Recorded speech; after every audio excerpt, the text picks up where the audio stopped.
Saya sudah sampaikan kepada saudara sekilas ketika saya memberikan pesan Tuhan dalam memasuki tahun baru, dan betapa saya kagum saudara-saudara akan apa yang Tuhan kerjakan dalam hidup kita. Saudara, sebetulnya untuk tanggal 1 dan tanggal 4 saya sudah menyediakan 2 khotbah ya, dari kitab Hagai. Hagai cuma ada 2 pasal. Untuk tanggal 1 saya akan sampaikan pesan Tuhan melalui Hagai pasal yang pertama, dan untuk tanggal 4 saya akan sampaikan dari Hagai pasal yang kedua. Tetapi saudara-saudara, ketika tanggal 28 Air Asia hilang kontak, saudara-saudara, Tuhan memberikan pewahyuan kepada saya, sehingga khotbah itu seperti jadi mentah lagi. Dan Tuhan ajar saya untuk apa yang harus saya sampaikan kepada saudara dalam pesan Tuhan memasuki tahun yang baru. Tapi yang luar biasa, kalau saudara perhatikan apa yang saya sampaikan pada tanggal 1 dan tanggal 4 yang tidak jauh berbeda, saudara-saudara, hampir sama intinya. Pesan tanggal 1 dan tanggal 4 ya. Waktu itu memang saya sampaikan, saudara-saudara, karena seluruh media massa punya headline Indonesia berduka. Dan saya sampaikan kepada saudara, bukan saja Indonesia yang berduka, Bapa di sorga jauh lebih berduka, karena Bapa kehilangan begitu banyak anak-anak yang dikasihinya. Dan yang luar biasa, saudara-saudara, di bagian pesan yang harus saya sampaikan, tiba-tiba Tuhan sisipkan. Saya pun heran, saudara-saudara, dari rangkaian khotbah sebetulnya intinya ada dari kisah Yunus, saudara-saudara. Yunus disuruh Tuhan ke Niniwe, perginya ke Tarsis ya. Itu inti khotbah saya tanggal 1 dan tanggal 4, harus berada di tempat yang benar pada waktu yang benar.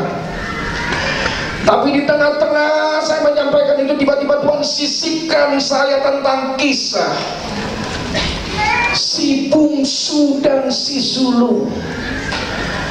Kalau saudara masih ingat, saudara ingat apa yang saya sampaikan, saudara-saudara,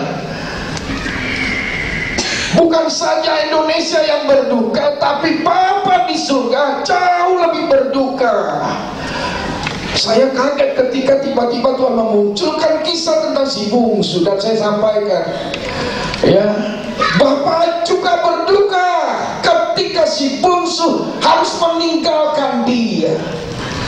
Sedang langkah pertama, bahkan sampai akhirnya si bungsu pergi jauh meninggalkan bapaknya. Hati Bapa begitu berduka. Nah saudara, sejak saat itu Tuhan memberikan pewahyuan kepada saya untuk saya sampaikan kepada saudara ya hari ini tentang apa yang akan terjadi dan sedang terjadi hari-hari. Apa yang sedang Tuhan kerjakan dan akan Tuhan kerjakan hari-hari ini. Saudara-saudara, saya akan sampaikan firman Tuhan, pesan Tuhan kembali dari kisah si bungsu dan si sulung. Kalau saudara lihat di Injil Injil Lukas pasal yang ke-15, saudara-saudara,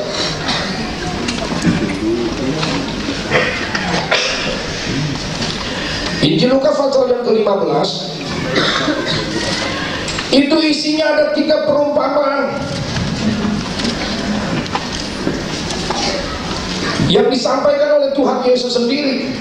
Yang pertama perumpamaan tentang domba yang hilang. Domba yang hilang ya, ada seorang gembala yang memiliki 100 domba. Ketika dia kehilangan 1 ya, maka dia akan meninggalkan yang ke-99 dan mencari 1 yang hilang.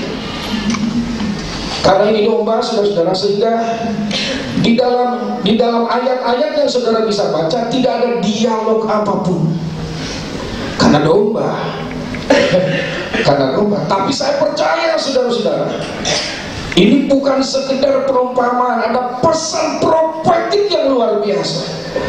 Kalau saudara ingat khotbah saya beberapa waktu yang lalu tentang domba yang hilang, saya sempat bertanya kepada saudara. Saya sampaikan pertanyaan kepada saudara, kalau saudara menjadi salah satu dari 99 domba yang ditinggalkan oleh gembala, saya percaya ketika gembala meninggalkan 99 domba dalam kandang, fasilitas kebutuhan mereka sudah disediakan oleh gembala. Amin saudara. Halo. Amin. Ketika gembala harus meninggalkan yang ke-99 ekor domba untuk pergi mencari yang satu, seluruh fasilitas dan kebutuhan mereka sudah digenapi, sudah dipenuhi, sudah disediakan.